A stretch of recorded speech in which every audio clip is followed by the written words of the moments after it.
Now, one thing that's come out recently, I wanted to address this, was a video that was made pretty recently by the comedian Sam Hyde. Sam Hyde is a spicy comedian. He has a very politically incorrect sense of humor. I think the guy's freaking hilarious.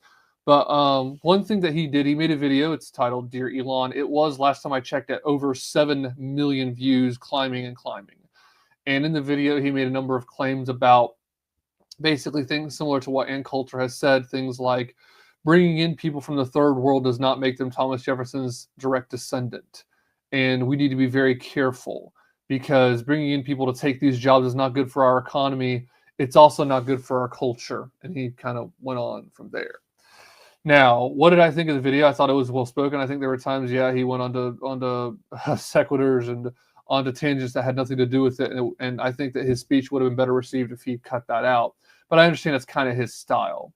But the funny thing about this is after this argument, this is the important thing that I thought that I kind of wanted to dwell on a little bit, was shortly after Christmas when Elon Musk was going back and forth with certain members of MAGA, including Laura Loomer and other people as well, about trade and about, not really trade per se, but about immigration, particularly the H-1B visa issue, is Elon then changed his Twitter account to Kekius Maximus and had a picture of a frog.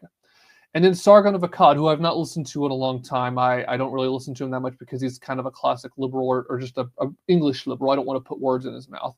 But that being said, I do think he's on a journey of some kind. He did make a Twitter space in which he said that he doesn't think liberalism is sufficient, that there is a reason to leave liberalism.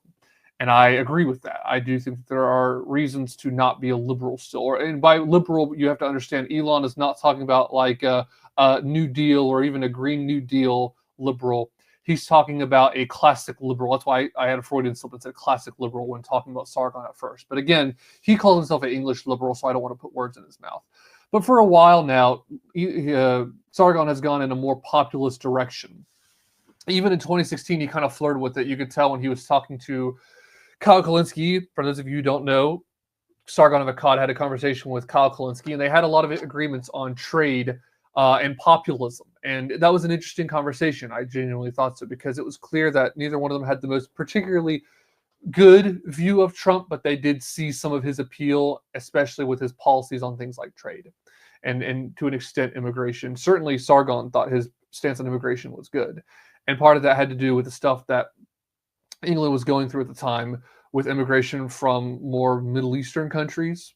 So that's important to note. Now, another thing I think that's important to note has to do with this video Sargon made. So Sargon made a video talking about Elon changing his profile picture and his name on Twitter. And basically, I agree with everything he said. And so I would encourage you to go look it up. There's a thumbnail with Sam Hyde that said "The Time to Be Serious," and it's Sargon of Akkad talking about Elon Musk. Came out a couple days ago, and today is the 4th of January, 2025. So in this video that Sargon made about Elon Musk, he said, "You're not acting serious right now." And look, has Sargon engaged in irony, humor, and kind of edgy comedy? Of course he has. Posted edgy memes and stuff like that. I mean, this is the guy that's been banned off Twitter. I mean, Sargon was banned off Twitter for a while. He's since been brought back. And Sargon made very clear that he likes Elon Musk, but what Elon Musk did recently with this Kekius Maximus stuff is in poor taste. And here's why. Sargon makes the point that Elon Musk in the 2024 election cycle has brought himself into politics as a political thinker, or at least a political commentator. Elon has made multiple tweets, negatively speaking, about illegal immigration and things like that. Well, then whenever he talks positively about legal immigration, people start taking him to task on it. And then he kind of puts up this little frog profile picture and names himself Kekius Maximus.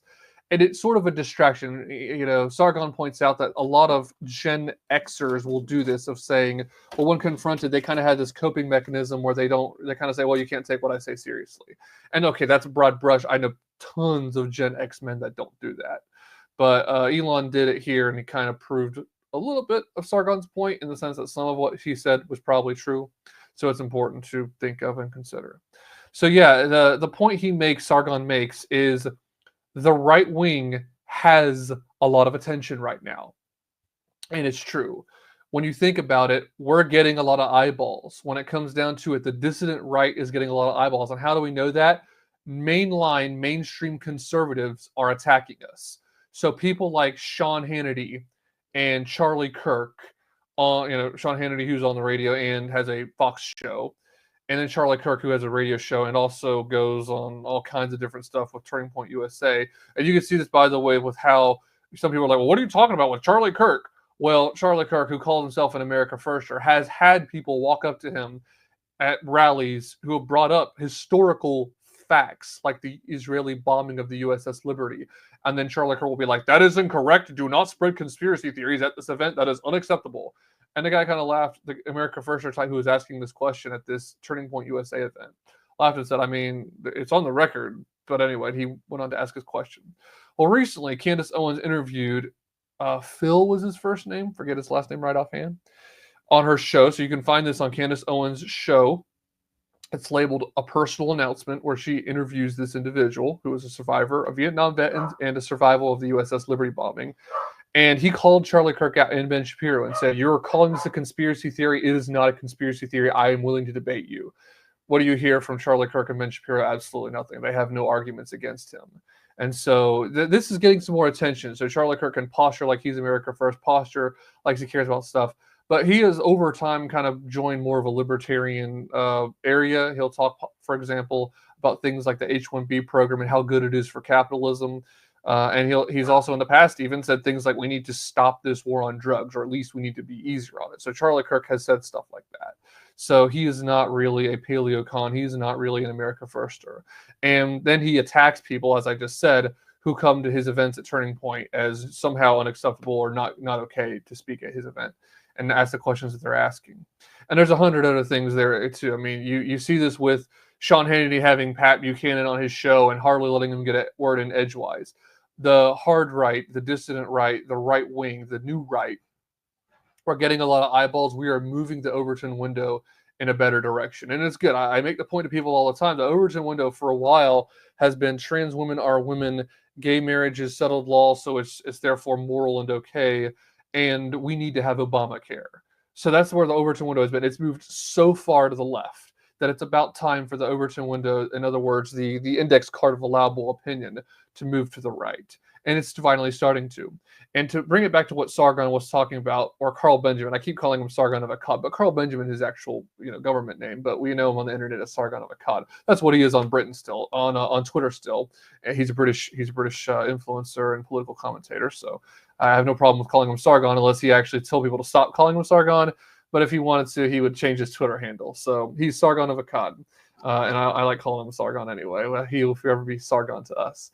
But he makes the point that this movement is getting a lot of attention. And because it is, we need to be conscious of that. And there's times to joke, but there's also times to be serious. And Elon did it at an inopportune time. He had a time where he had everyone's attention on him. He could have said things that were thought-provoking and interesting. And even if he had said, I was wrong about this, but you guys have made me reconsider, that would have been acceptable.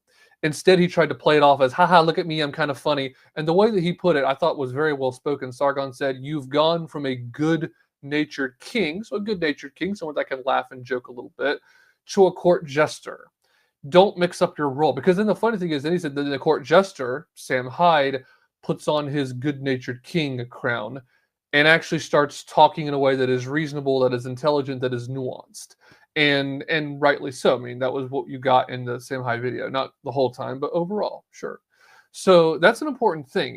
We can't be in such a rush to tell a joke that what we have to say is not taken seriously and is discarded as, oh, those people in that right-wing movement are not worth listening to. They don't say anything worth listening to. They just are a bunch of jokesters over there. And then he also points out that, for example, the frog meme had its place back in 2014, 15, and 16. And that's an important thing worth noting. I've been reading, I don't have it with me, but there's a book I've been reading called The New Right by Michael Malice, A Journey to the Fringe of American Politics. And it talks about the number of just trolls, like crap posters and trolls back in that time that were also aligned with the new right, the right wing in this country. And then over time, some of them have kind of gone away from that and moved toward a more serious political commentary. Some of them have remained kind of anons that just kind of say stuff that's funny. And so that's sort of an interesting thing to think about as well. And what Sargon says is we should not, here on the right wing, discard those times. In other words, don't stop using the Pepe meme. Of course, if you want to once in a while use a Pepe meme, that's okay. But it can't be our identity. That's an important thing. It can't be, our identity cannot be, oh, look, we're the Pepe guys. No, we need to actually have something serious to say. And part of that is so that the common man, so that normies can hear us and take us seriously. And other times also, the other thing we're thinking about is for fellow right-wingers to take us seriously. It's important to have something serious, to have a serious discussion. It's kind of like Song of Solomon, or not Song of Solomon, I'm sorry. I believe it's not Song of Solomon. I believe it's either Lamentations or maybe it's the other one, Ecclesiastes, that talks about a certain time. There's a time for this, there's a time for this, there's a time for harvest, there's a time for eating, there's a time for planting. And there's also a time to laugh and make jokes, and there's also a time to be serious and talk about things in an intellectual way. And that's an important thing I commit to you guys for 2025, is there will be times, I've been actually incorporating more memes into the show, memes I can show you guys and make you laugh. But there's also going to be times where I get serious on here, get behind the microphone and say things as I see them, and present you guys the truth of the news, but also not discard it completely. There's going to be times we should have memes and stuff, because that's kind of how we got going. We also need to have fun because the left is so incapable of having fun and so utterly unfunny. The left cannot make good jokes. The left can't meme. It's still true. It's funny. Ever since 2016, the thing has been, the mantra has been, the left can't meme. It hasn't really gotten any better. I'm here to tell you. Spoiler alert. But we can meme. We are willing to question orthodoxy from political correctness, and we're willing to make memes that drive some people crazy. Thank you for watching this clip of The Fog and the Whirlwind with me, Josh Gilos. I appreciate you watching. If you want to watch the full episode, go to the description of this video. The best way for you to help me out right now, you can do it for free, is to like this video and comment and share. Make sure you subscribe while you're here on YouTube, or follow me here on Rumble or Twitter, where I am at Fog and Whirlwind, at Fog and Whirlwind on Twitter. Thank you, people.